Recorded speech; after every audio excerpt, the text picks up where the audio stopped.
వాక్యాన్ని మీతో పాటు నేను కూడా వినడానికి దేవుడు మనతో ఏం మాట్లాడుతున్నాడో అది గ్రహించడానికి దేవుడు మనకి మంచి సమయాన్ని ఇచ్చాడు. దాన్ని బట్టి దేవునికి వేలాది వందనాలు, స్తోత్రాలు. నేను సంఘం లేకపోతే సంఘ చరిత్ర చూసినప్పుడు, విశ్వాసుల యొక్క జీవితం చూసినప్పుడు, ఆది అపోస్తుల సంఘం మొట్టమొదటి సంఘాన్ని చూసినప్పుడు నాకు చాలా ఆశ్చర్యం అనిపించేది అనమాట. ఇప్పటికి కూడా వాళ్ళు అసలు ఎలాగా సస్టైన్ అయ్యారు, ఎలా వాళ్ళు అభివృద్ధి పొందారు, విశ్వాసులు ఎలా ముందుకు సాగారు అనేది చాలా ఆశ్చర్యం అనిపిస్తుంది.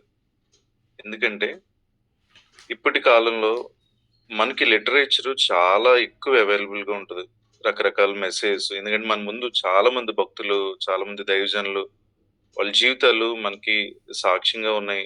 అంతేకాదు కొత్త నిబంధన అంతా మన చేతుల్లో ఉంది. సువార్తలు ఉన్నాయి, అపోస్తుల కార్యాలు ఉన్నాయి, అలాగే పత్రికలు ఉన్నాయి. ఒక విశ్వాసి ఎలా బ్రతకాలి, దేవునితోని, మనుషులతోని వాళ్ళ సహవాసం ఎలా ఉండాలి అనేది అంతా కూడా మన చేతుల్లో ఇప్పుడు మనకి అవైలబుల్ గా ఉంది. అంతేకాదు టెక్నాలజీ పెరిగిపోయిన తర్వాత మనం ఎక్కడి నుంచైనా ఎప్పుడైనా సరే ఏ సమయంలో అయినా మన ఇష్టమైన టాపిక్ పెట్టుకుని అది వినొచ్చు. అంతా మనకి అవైలబుల్. కానీ చాలా సార్లు మనం అంటే మొట్టమొదటి సంఘం గురించి మాట్లాడుతున్నప్పుడు ఆ మొదటి సంఘం చాలా శక్తివంతంగా పనిచేసింది, చాలా శక్తివంతంగా ఉండేదని అందరి బోధల్లో కూడా అది వింటానే ఉంటాం. ఇప్పుడు అంతే శక్తివంతంగా మనం కూడా ఉండొచ్చు, అంతే శక్తివంతమైన కార్యాలు మన ద్వారా కూడా దేవుడు చేయొచ్చు. కానీ ఒక్కసారి ఆ మొదటి సంఘం గురించి, దానికి ఉన్న లక్షణాల గురించి మనం ఆలోచిస్తే చాలా వాళ్ళ దగ్గర నేర్చుకోవచ్చు. మన దగ్గర ఉన్న ఈ ఫెసిలిటీస్ ఏవి, అవైలబిలిటీ ఏది కూడా వాళ్ళ దగ్గర లేనప్పుడు వాళ్ళు ఎలా ఉన్నారో ఒకసారి చూద్దాం. అపోస్తుల కార్యాలు 2వ అధ్యాయం 42వ వచనం గాని ఒకసారి చూస్తే, వీరు అపోస్తుల బోధయందును, అపోస్తుల కార్యాలు 2వ అధ్యాయం 42వ వచనం చదువుతున్నానండి. వీరు అపోస్తుల బోధయందును, సహవాసమందును, రొట్టె విరుచుటి అందును, ప్రార్థన చేయటి అందును ఎడతెగక యుండిరి. ఈ మొట్టమొదటి సంఘంగా పిలువబడుతున్న మనుషులందరూ ఒక గ్రూప్ గా ఫామ్ అయ్యి, వాళ్ళే ఫస్ట్ చర్చ్. వాళ్ళు రోజు చేసే పనంట అపోస్తుల బోధయందును, సహవాసమందును, రొట్టె విరుచుటి అందును, ప్రార్థన చేయటి అందును ఎడతెగక యుండిరి. ఇది ప్రతి దినం జరుగుతుంది అని ఎక్కడుందంటే 46వ వచనంలో కూడా ఉంటది. మరియు వారు ఏక మనస్కులై ప్రతి దినము దేవాలయంలో తప్పక కూడుకొనుచు, ఇంటింటా రొట్టె విరుచు, దేవుని స్తుతించు, ప్రజలందరి వలన దయ పొందిన వారే అని ఉంటది. ప్రతిరోజు వాళ్ళు చేసేది ఏంటంటే, ప్రతిరోజు కూడా అపోస్తుల బోధ. అంటే ఇంక వేరే ఏం లేదు వాళ్ళ చేతిలో, లిటరేచర్ ఏం లేదు. వాళ్ళ దగ్గర ఉన్నది పాత నిబంధన తప్ప కొత్త నిబంధనకు సంబంధించింది ఏదీ లేదు. పాత నిబంధనలో కూడా కొన్ని గ్రంథాలు మాత్రం వాళ్ళ దగ్గర ఉండేవి.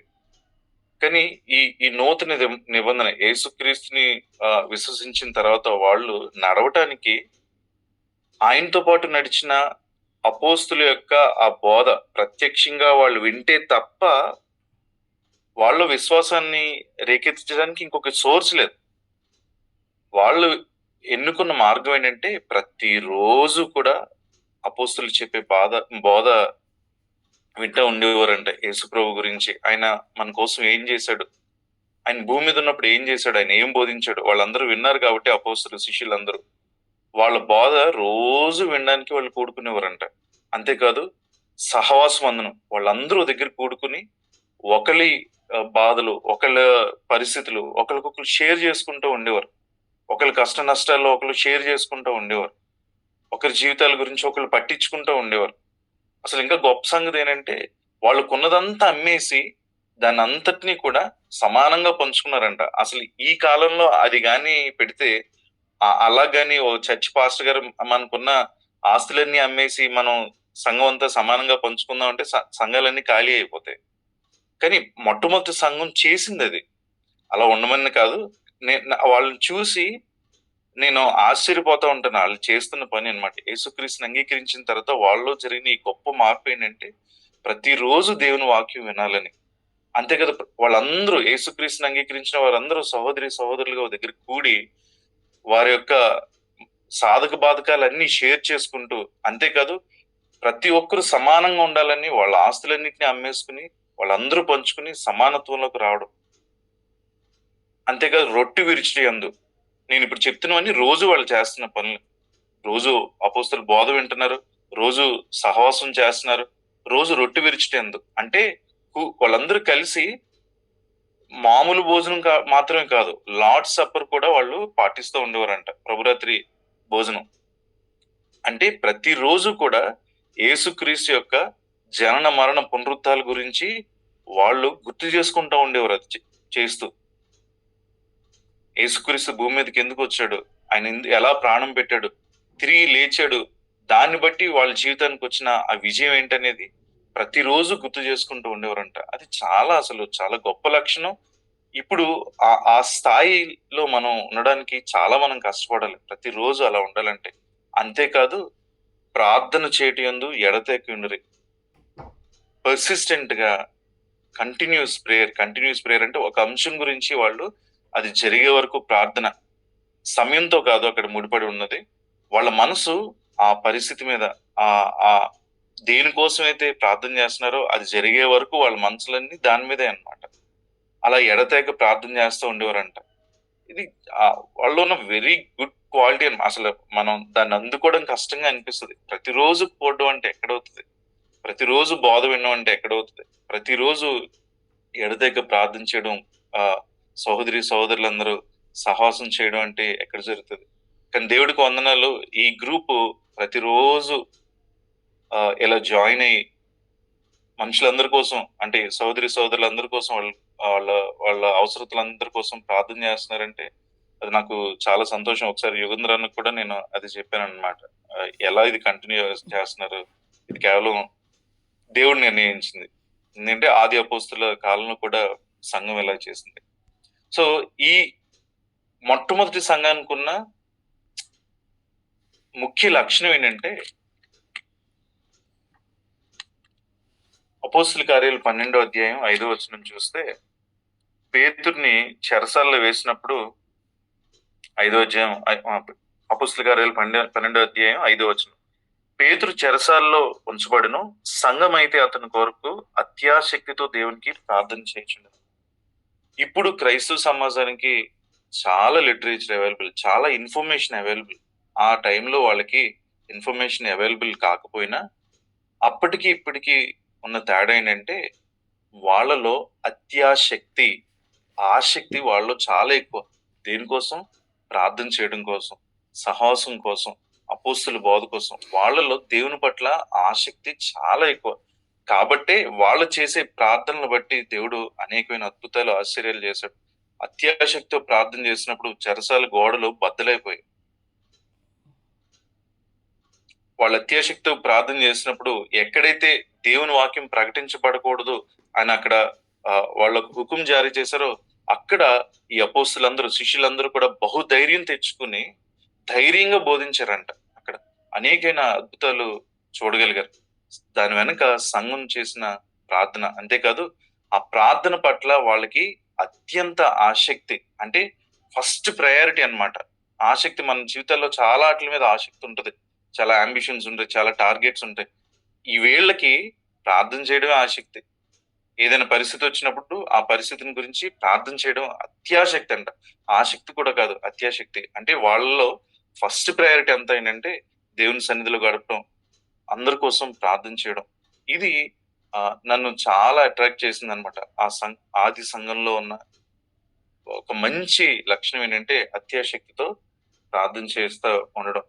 మనం కూడా అదే ఆసక్తి కలిగి ప్రార్థన చేయగలిగితే దేవుడు మన జీవితాల ద్వారా కూడా, మన సంఘాల ద్వారా కూడా అద్భుతమైన ఆశ్చర్యమైన క్రియలు చేయడానికి ఆయన సిద్ధంగా ఉన్నాడు. ఎందుకంటే యేసుప్రభు పరలోక ప్రార్థన శిష్యులకు నేర్పించినప్పుడు, పరలోకమున్న తండ్రి, నీ నామం పరిశుద్ధపరచబడును గాక, నీ రాజ్యం వచ్చును గాక, నీ చిత్తం ఆకాశం ముందు నెరవేరినట్లు భూమి అందును నెరవేరును గాక. పరలోకంలో నెరవేర్పడుతున్న ఆయన చిత్తం భూమి మీద నెరవేర్చబడాలి అంటే సంఘం ప్రార్థన చేయాలి, సంఘం పనిచేయాలి. సంఘం అంటే క్రీస్తు రక్తం చేత కడిగి శుద్ధీకరింపబడిన మనమే సంఘం. దేవుని చిత్తం భూమి మీద నెరవేరటానికి ఒకే ఒక మార్గం ఏంటంటే మన ప్రార్థన. సంఘం చేస్తున్న ప్రార్థన. దేవుడు ప్రార్థన చేయనంత వరకు కూడా, విశ్వాసుల ప్రార్థన, సంఘం ప్రార్థన చేయనంత వరకు కూడా ఆయన కదలాడలేడు. ఆయన తన కార్యాన్ని మొదలు పెట్టలేడు. ఎందుకంటే ఈ భూమిని పరిపాలిస్తుంది సాతాను, దేవుడు కాదు. అలాంటి ఈ భూమి మీద పరలోక సంబంధమైన క్రియలు జరగాలంటే, పరలోక సంబంధమైన ఆ ఆ ప్రభుత్వం ఈ ఈ లోక సంబంధమైన, అంటే ఈ సాతాను పరిపాలిస్తున్న ఈ లోకంలో అటువంటి ప్రభుత్వం ఈ భూమి మీదకి వచ్చి ఆ పనులు చేయాలంటే, దేవుడు ఇక్కడ కార్యాన్ని చేయాలంటే, సంఘం చేసే అత్యాశక్తితో కూడిన ప్రార్థన మీద ఆధారపడి ఉంటుంది. కాబట్టి దేవుడు ఈరోజు మనతో మాట్లాడుతుంది ఏంటంటే, ఆసక్తి, ప్రార్థన పట్ల ఆసక్తి కలిగి మనం ప్రార్థన చేస్తే దేవుడు తన కార్యాలన్నీ చేయడానికైనా సిద్ధంగా ఉన్నాడు. రెండో మాట నేను చెప్పదలసింది ఏంటంటే, లూకాసు వార్త 18వ అధ్యాయం 2వ వచనం. ఇది అందరికీ తెలుసు. అన్యాయస్తుడైన న్యాయాధిపతి కోసం యేసు ప్రభు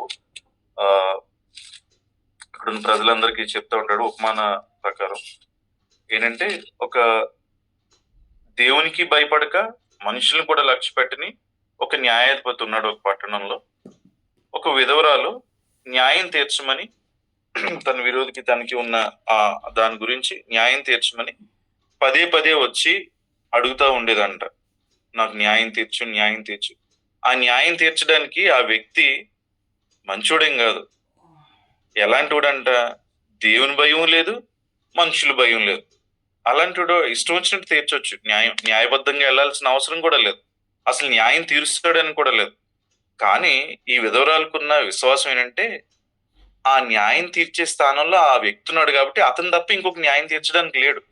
కాబట్టి ఏదో ఒక రకంగా నాకు న్యాయం తీర్చడానికి ఆ వ్యక్తి మాత్రం ఉపయోగపడతాడు. కాబట్టి నేను పదే పదే వెళ్ళి అడగాలి అన్న ఒకే దాంతో ఉంది. ఇక్కడ ఒక మాట బాగా రాసి ఉంటుంది ఏంటంటే,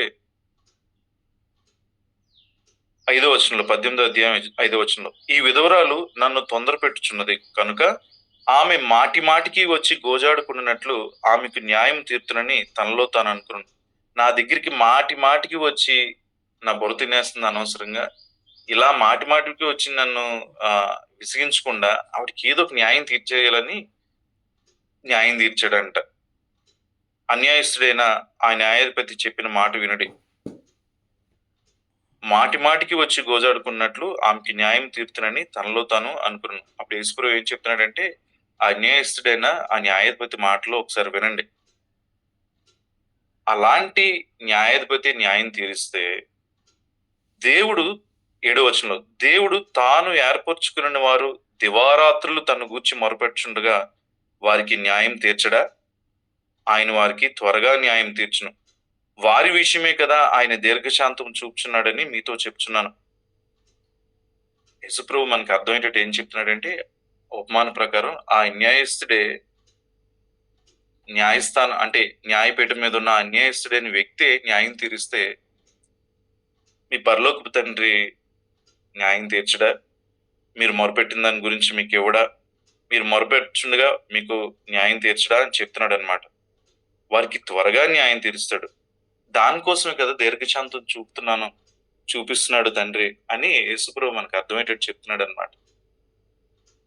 అన్యాయస్తుడి న్యాయం చేస్తే న్యాయాధిపతి అయిన దేవుడు నువ్వు పెట్టే మొరని ఖచ్చితంగా ఆలకించి వెంటనే ఆ మొరను ఆలకించి దానికి తగ్గ జవాబిస్తాడు. కాకపోతే మనం ఇక్కడ చేయాల్సింది ఏంటంటే, ఇదంతా యేసుప్రభు దేని చెప్పాడంటే, మొట్టమొదటి వచనంలో ఉంటది, 18వ అధ్యాయం 1వ వచనంలో, వారు విసుకక నిత్యము ప్రార్థన చేయుచుండవలనట్టుకు ఆయన వారితో ఈ ఉపమానం చెప్పను. ఇదంతా దేనికి చెప్తున్నాడంటే, మనం విసుక్కోకుండా నిత్యము ప్రార్థన చేయాలని. విసుగక అని యేసుప్రభే చెప్పాడంటే, చాలా సార్లు మన జీవితంలో విసుగుదల వస్తుంది. అంటే ఇన్నిసార్లు మనం ప్రార్థన చేస్తున్నాం కదా, లేకపోతే నేను ఇలా ఉన్నాను కదా, అయినా సరే ఎందుకు నా జీవితంలో నేను పొందుకోలేకపోతున్నాను, ఎందుకు నేను అడిగింది అవ్వట్లేదు, లేకపోతే ఏదో ఒక అవిశ్వాసం, అపనమ్మకం, మన ఎమోషన్స్, ఒక్కొక్కసారి మన ఎమోషన్స్, మన ఆలోచనలు మన విశ్వాసాన్ని నొక్కి పెట్టేస్తూ ఉంటాయి. విసుగుదల వస్తూ ఉంటది. అంటే దేవుడు అంటే ఇష్టం లేకపోవడం కాదు, అవుతుందా అవ్వదా, ఇంతకాలం మనం ప్రార్థన చేస్తున్నాం కదా ఏమీ జరగలేదు, అనే విసుగుదల మన జీవితాలకు వస్తుంది. అలాంటి విసుగుదల వస్తుందని దేవుడికి తెలిసే, అంటే ఒకవేళ విసుగుదల వస్తే మనం గాబరా పడిపోవాల్సిన అవసరం లేదు. అలాంటి వస్తదని తెలిసే యేసుప్రభు మనల్ని సపోర్ట్ చేస్తూ, మనల్ని ఎంకరేజ్ చేస్తూ ఆయన ఏం చెప్తున్నాడంటే, మాటి మాటికి వచ్చి అడిగినప్పుడు ఆ అన్యాయస్తుడైన న్యాయాధిపతి తీర్చినప్పుడు న్యాయాధిపతి అయిన నీ తండ్రి ఖచ్చితంగా న్యాయం తీరుస్తాడు, ఖచ్చితంగా నీ మొర ఆలకిస్తాడని ఎంకరేజ్ చేయడానికి చెప్తున్నాడు. విసుగుదల వచ్చినా పర్వాలేదు, విసుగుపోవద్దు, పట్టుదల కలిగి నిత్యం ప్రార్థన చేయండి అని మనకు అర్థమయ్యేటట్టు చెప్తున్నాడు. కాబట్టి దేవుడు చెప్పిన మాటలో మొట్టమొదటిది ఆసక్తి కలిగి ప్రార్థన చేయడం, రెండోది విసుగుగా ప్రార్థన చేయడం. మన ప్రార్థనలో మన ఆలోచనలు ఇన్వాల్వ్ అవ్వకుండా దేవుని వాక్యాన్ని ఆధారం చేసుకుని మాత్రమే మనం ప్రార్థన చేయడం. మన ఎమోషన్స్ లేకపోతే మన ప్రాబ్లమ్స్ కంటే ఆయన మాట సత్యం. ఆకాశం భూమి గతించిపోతుందేమో కానీ ఆయన మాటలో సున్నైనా పొల్లైనా తప్పిపోదు అని దేవుని వాక్యం ఉంటుంది. ఆయన మాట సత్యం. కాబట్టి ఆయన మాటను ఆధారం చేసుకుని మనం ప్రార్థించాలి. ఆయన మాటను ఆధారం చేసుకుని ఆయన మాట యందు విశ్వాసం ఉంచే మనం ప్రార్థించాలి. అప్పుడు స్థిరంగా మనం ప్రార్థన చేయగలుగుతూ ఉంటాం. అది మనలో ఒకవేళ అపనమ్మకాన్ని కలుగు చేసినా ఆయన మాట వైపు చూడటమే, మనలో విసుగుదల కలుగు చేసినా ఆయన మాట వైపు చూడటమే. ఎందుకంటే ద్వితీయోపదేశకాండంలో ఒక మాట ఉంటుంది, 4వ అధ్యాయం 7వ వచనంలో, మనము ఆయనకు మొరపెట్టినప్పుడల్లా మన దేవుడైన యెహోవా మనకు సమీపంగా ఉన్నట్లు మరి ఏ గొప్ప జన్మకు ఏ దేవుడు సమీపంగా ఉన్నాడు. మనం మొరపెడుతున్నప్పుడు అంట ఆయన మనకు సమీపంగా ఉన్నట్లు ఏ ప్రజలకి ఏ దేవుడిగా పిలువబడుతున్న ఎవరు కూడా ఏ ప్రజలకు కూడా సమీపంగా లేరు. అంటే మనం మొరపెట్టినప్పుడు ఆయన మనకి సమీపంగా ఉంటాడు. మన బాధలు, మన వేదనలు, లేకపోతే మన శ్రమలు, వీటిలో ప్రభువా అని మనం పిలిచినప్పుడు మనకి అత్యంత సమీపంగా వచ్చే దేవుడు, మన మొర ఆలకించే దేవుడు. నాకు మొరపెట్టు నీకు ఉత్తరం ఇస్తానని చెప్పిన దేవుడు ఇంకెవరు చెప్పగలుగుతారు చెప్పండి? అలా నువ్వు నాకు ప్రార్థన చేయి, నేను నీకు సమాధానం ఇస్తానని చెప్పిన దేవుడు. కాబట్టి ఈ మాటలను గుర్తు చేసుకుంటూ ఆసక్తి కలిగి మనం ప్రార్థన చేయాలి. అందుకని కీర్తనలు 145వ అధ్యాయం 145 కీర్తన 18వ వచనంలో కూడా తనకు మొరపెట్టు వారి అందరికీ, తనకు నిజంగా మొరపెట్టు వారి అందరికీ యెహోవా సమీపంగా ఉన్నాడు. నిజంగా మొరపెట్టడం అంటే దేవుని వాక్యాన్ని ఆధారం చేసుకుని మొరపెట్టడం. ఆయన దగ్గరికి వచ్చేవారు ఆయన ఉన్నాడని, తను వెతుకు వారికి ఫలం దయచేయవాడని నమ్మవలను కదా అని దేవుని వాక్యం చెప్తుంది. అది నిజంగా ప్రార్థించడం, నిజంగా మొరపెట్టడం. ఆయన సన్నిధిలోకి వచ్చి ఇప్పుడు మనం అందరం ఇప్పుడు ప్రార్థన చేయడానికి సిద్ధంగా ఉన్నాం. కాబట్టి మనం ప్రార్థన చేస్తున్నప్పుడు ఆయన మన మధ్య ఉన్నాడని, ఆయన మన మొర వింటున్నాడని, మనం చేసే ప్రతి ప్రార్థనకి ఆయన జవాబు ఇస్తాడని నమ్మి ప్రార్థన చేసినప్పుడు ఆది అపోస్తుల కాలంలో ఆది సంఘం ఎలాంటి ఆసక్తితో, ఎలాంటి నిలకడ కలిగి వాళ్ళు ప్రార్థన చేశారో, ప్రభువు వైపే వాళ్ళ దృష్టి అంతా. వాళ్ళ దగ్గర ఇంకొక సోర్స్ ఏం లేదు. అపోస్తులు ఏది చెప్తే అది విన్నారు. అంతేకాదు పరిశుద్ధాత్మ దేవుడి యొక్క ఆ నడిపింపులో, ఎందుకంటే ఉచ్చరింపు సఖ్యం కానీ మూలుగులతో ఆయన మన కొరకు విజ్ఞాపన చేస్తాడని దేవుని వాక్యం ఉంది. యుక్తంగా మనకు ఎలాగో ప్రార్థన చేయాలో తెలియదు కనుక. కాబట్టి వాళ్ళ దగ్గర ఉన్న సోర్స్ అంతా ఏంటంటే ప్రత్యక్షంగా వాళ్ళు చెప్తున్న మాటే. ఆ మాటను ఆధారం చేసుకుని ఆ విశ్వాసంలో కొనసాగుతూ ఆసక్తితో వాళ్ళ ముందున్న ప్రతి అంశం కోసం వాళ్ళు ప్రార్థన చేశారు. వాళ్ళు ఎదుర్కొంటున్న ప్రతి సమస్య కోసం వాళ్ళు ప్రార్థన చేశారు. ఆసక్తితో ప్రార్థన చేశారు, పట్టుదలతో ప్రార్థన చేశారు, విడవకుండా ఎడతెగక, అంటే దాన్ని దేవుడి దగ్గర నుంచి పొందుకునే వరకు వాళ్ళు ప్రార్థన చేశారు. ఆ విశ్వాసం నుంచి తొలగిపోకుండా వాళ్ళు ప్రార్థన చేశారు. అలాంటి హృదయంతో, అలాంటి విశ్వాసంతో మనం ప్రార్థన చేసినప్పుడు, విసుగకు ప్రార్థన చేసినప్పుడు ఆ దినాల్లో చూసిన అద్భుతాలు, ఆశ్చర్యాలు ఈ దినాల్లో కూడా మనం చూడగలుగుతాం. మన వ్యక్తిగత జీవితంలో చూస్తాం, మన కుటుంబ జీవితంలో చూస్తాం, మన సంఘ జీవితంలో కూడా చూస్తాం. ఆయన మనకు సమీపంగా ఉన్నట్లు ఏ దేవుడు, ఏ ప్రజలకు కూడా సమీపంగా లేడు. ఆయన మనకి అత్యంత సమీపంగా ఉన్నాడు. కాబట్టి ఆ సమీపంగా ఉన్న దేవుడి వైపు మనం మన హృదయాలను తిప్పి మనం మొరపెట్టి మన ముందున్న అంశాలన్నిటి కోసం మనం ప్రార్థన చేద్దాం. దేవుడి మాటలు దీవించును గాక.